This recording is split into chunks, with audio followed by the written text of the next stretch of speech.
युवा दिवस national youth day हम सभी को पता है स्वामी विवेकानंद इनके जन्म दिवस पर राष्ट्रीय युवा दिवस मनाया जाता है। और अगर उन्हें चुना गया है, उनके जन्म दिवस पर राष्ट्रीय युवा दिवस पर मनाया जाता है, तो कुछ ना कुछ बहुत ज़्यादा डीपेस्ट रीजंस होंगे इसके पीछे, लॉजिकल रीजंस होंगे, ऐसी कुछ तो यूनिक चीज़ें होती उनका, उनकी जो यंगर एज में उनका जो माइंडसेट था, जो उन्हें बाकी जो युवा है उनसे अलग करता है। उनका माइंडसेट है, उनका एक्शंस है, उनकी कंसंट्रेशन पावर हो, उनकी सोचने का जो तरीका है, करने की जो चीज़ें हो, उनके जो एक्शंस थे, बिहेवियर थे।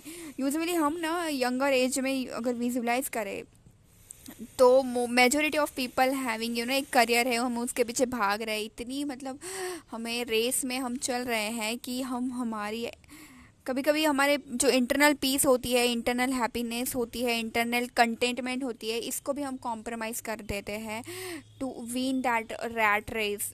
फिर वो लग्जरी के पीछे भागना हो, करियर हो, मटेरियलिस्टिक चीज़ों के पीछे एंजॉय में ना कहीं, इस तरह से हम अपनी mental health and emotional health को भी फ्लक्चुएशन में डालते हैं।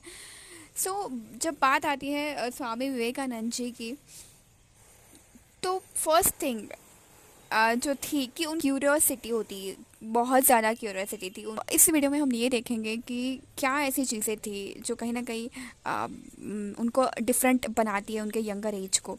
और हम अगर यंगर एज में स्पिरिचुअलिटी की बात करें तो मोस्ट ऑफ लोग ये सोचते हैं, अभी भी ऐसा सोचते हैं कि स्पिरिचुअलिटी तो मतलब ओल्ड एज की काम होता है, ये हमें अभी क्यों करना है। पर मैं आपको एक बात बता देती हूँ, जैसे हम फिजिकली रिजिड होते जाते हैं ना, जैसे जैसे हमारी एज बढ़ती जाती है, तो मतलब 60-70 साल के बाद जब आप पूरी तरह से रिजिड हो चुके हो, फिजिकली तो होते हैं, उसी तरह से हम इमोशनली और मेंटली भी होते हैं। हमारे अगर कोई बिलीफ सिस्टम है ना जो लिमिटेड, हमने यंगर एज में हमें कुछ ऐसे इवेंट्स मिले या फिर एक्सपीरियंस हुए, उसके बेसिस पे एक अगर लिमिटेड बिलीफ सिस्टम हमने बनाया है, तो ये वक्त के साथ वहाँ तक जाते जाते इतना डीप रूटेड और स्ट्रॉन्गर होता जाता है कि अगर आपको आज कुछ पता भी चले ना, मतलब नॉलेज भी आ जाए, तो हम चेंज क्या कर सकते हैं, हम मेंटली और चेंज हम कुछ नहीं कर सकते तब जाके, क्योंकि हम रिजिड हो चुके हैं मेंटली एंड इमोशनली। एंड और स्पिरिचुअलिटी जो चीज़ होती है वो ऑब्वियसली यंगर एज में, मतलब यंगर एज में उसका यूज़ करना होना चाहिए। यही एक स्वामी विवेकानंद जी का भी एक मतलब एग्जाम्पल है, बिगेस्ट, राइट। तभी हम खुद को मोल्ड कर सकते हैं, जहाँ पे हमें खुद को जैसे करना है। भले थोड़ा सा इस चेंज में थोड़ा वक्त लगता है, पेशेंस लगता है, हार्ड वर्क लगता है, बट हम कर तो सकते हैं। बात आती है जब स्वामी विवेकानंद जी की, तो फर्स्ट थिंग जो उनमें अलग थी, तो इंटेलिजेंट तो वो मतलब बचपन से ही थे, right. High capturing power, intelligence, intellectual, scientific mind था, लॉजिकल माइंड था, रीजनिंग जो होती है ना। और जब हम लॉजिकल होते हैं ना, तो we want a clear answer of everything. मतलब कोई स्टेटमेंट कोई बता भी रहा है तो उन्हें हमें वाई वाई ऐसे, वाई ये क्यों है, कहाँ से आया, इस तरह की जो क्यूरियोसिटी होती है वो एक लॉजिकल इंटेलेक्चुअल माइंड में होती है, और वो स्वामी विवेकानंद जी में भी थी। और कहीं ना कहीं ये जो क्यों क्यों की जो चीज़ें हैं, वाई दिस इज़ हैपनिंग, यही क्यूरोसिटी उनकी एक अध्यात्म के प्रति भी थी कि भगवान कौन है, कहाँ है, अगर मुझे कैसे मिलेंगे, अगर मुझे उन्हें जानना है। और ये जो क्यूरियोसिटी थी, ये भी होनी, ये फर्स्ट थिंग होती है ना, तभी हम आंसर्स ढूंढेंगे। अगर हमें क्वेश्चन ही नहीं है तो कैसे हम आंसर तक पहुंचेंगे, और अपना नॉलेज हमें बढ़ेगा ही कैसे। अगर क्वेश्चन ही नहीं है तो हम वहीं पे अटक जाते हैं नॉलेज वाइज, हम हमारा नॉलेज में बढ़ावा कर ही नहीं सकते अगर हमें किसी के क्वेश्चन हमें आ नहीं रहे हैं निरंतर कंसिस्टेंसी से। ये पूरी एज की चीज़ है, राइट। तो उनकी जो तो ये स्पिरिचुअलिटी में भी उतना ही ज़्यादा एप्लीकेबल होता है, क्योंकि अगर हमें क्वेश्चन ही नहीं है तो हम कैसे आंसर ढूंढेंगे। और यही सब जो क्वेश्चंस थे उनको, कि मुझे परमात्मा को देखना है, पाना है, अगर है तो कहाँ है, कैसे है, मुझे कहाँ से मिलेंगे। और ये यंगर एज में हो रहा है, राइट ना। हम तो मतलब यंगर एज में इसको एक निगलेक्ट ही कर देते हैं, स्पिरिचुअलिटी के पार्ट को। मोस्ट ऑफ लोग वो जानना ही नहीं चाहते, इसे सुनना भी नहीं चाहते। तो ये जो चीज़ थी, उन्होंने यही आंसर ढूंढते ढूंढते उन्होंने रामकृष्ण परमहंस जो उनके गुरु थे उनसे वो मिले, राइट ना। तो अनकॉन्शियसली देखो यहाँ पे हो क्या रहा है कि वो अपने आंसर तक ही पहुँच रहे हैं।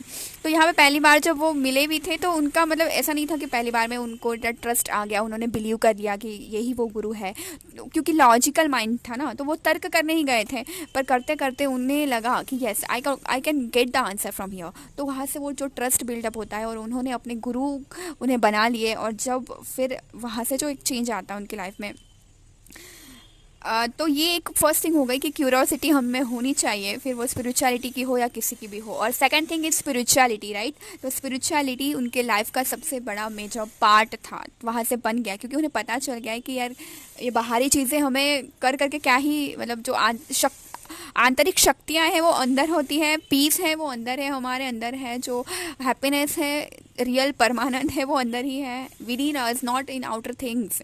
ये आउटर जो चीज़ें हैं जितना हम देखते हैं उतना हम भटकने के राह पर होते हैं, राइट। सो सेकंड थिंग जो उनके यंगर एज को हम नॉर्मल लोगों से अलग करती थी वो है स्पिरिचुअलिटी।